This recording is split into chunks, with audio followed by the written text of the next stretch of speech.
We're talking to Senator Robert Stockdale, a state senator and also an assistant to the president of Kent State University. Can you summarize the situation as you see it now, Senator? Now, I was here in Ravenna speaking when the shooting broke out on the campus. So I've just gotten hearsay evidence as to what occurred there on the campus. I've been working here at the hospital with Mr. Jacobs trying to get identifications out. As you know, we have, 13 young people. 3 were dead on arrival. 1 died shortly thereafter.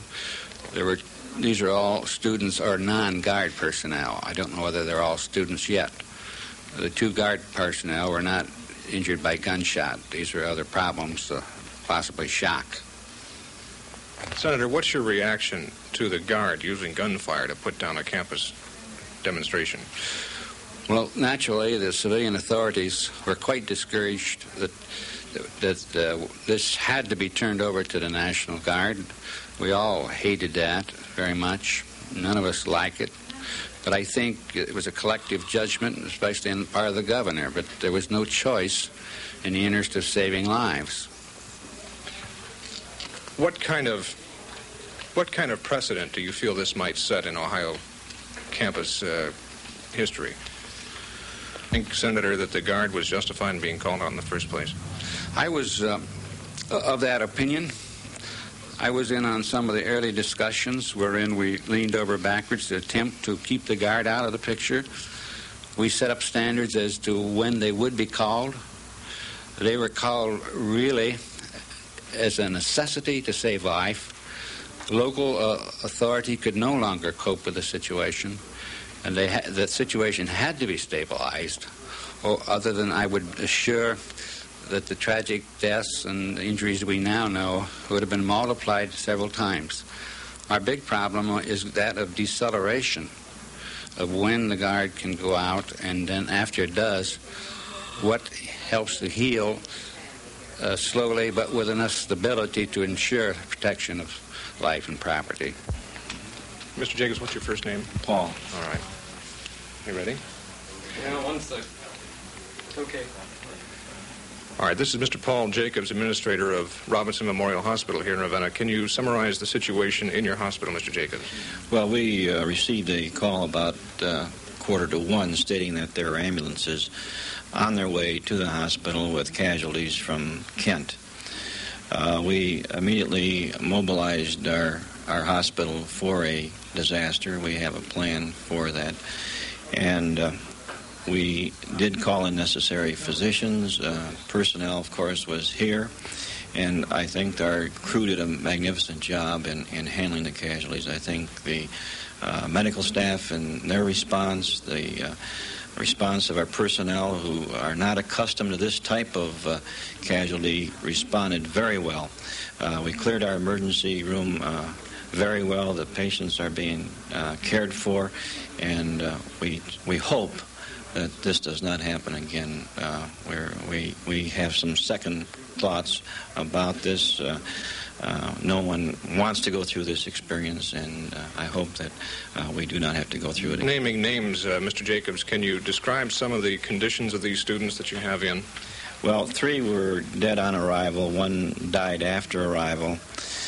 We have 3 of these students are in ICU. 2 are in surgery at the present time. And we are, I think there will be 2 more going to surgery who have been admitted. We treated 1 and released 1. The rest were treated and are here at the hospital. Is this the worst occasion that you've had to call in your emergency procedures? This is the first time that I've had to do this in my tenure in about 3 years. What is your personal reaction as a hospital administrator to the conditions that led to this occurrence? I really don't have anything to offer in this regard because my field is in hospital administration. I do have some feelings, however. I do have a daughter at Kent, and I am concerned about her safety at this time. All right. A4. Go when ready. This is the Robinson Memorial Hospital Chief of Staff, Dr. Ari Roy. Doctor, can you describe some of the cases that you had to deal with today?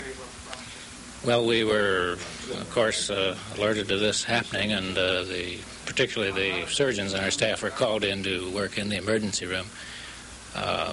The cases came quite rapidly. By the time I arrived, of course, they were being treated and cared for.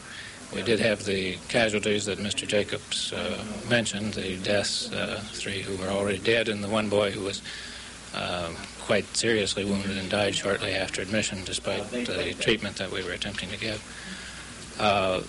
The remainder, there were 2 or 3 others quite seriously injured, and those are the ones that were in surgery or about to go to surgery. But there were a number of staff physicians on the scene, even when I got here from a couple blocks away, so that really handled it fairly rapidly and with no... Doctor, let me ask you, the fatalities were caused by gunshots, right? That's correct. Were the gunshots rear entries? Were they shot in the back? There was one that was shot in the back. I don't really have information about the other. This was a buttock wound and not one of the more serious ones. The fatalities, the one I saw personally was not shot in the back, was shot in the chest and upper shoulder. On a personal nature, let me ask you, what is your personal reaction to this type of an occurrence? Well, of course, we all view this quite tragically, particularly when we have to be here caring for these youngsters whom we feel should be participating in some other activity than this type of thing. We're shocked by it. On the other hand, I think we do feel that you reach a point where there is a limit to the protest that can be had. As a physician, though, what is your reaction to the use of guns to put down a demonstration? Well, we're all appalled by this, of course, and think that this is a last resort. Who makes that decision, of course, is something that I couldn't say.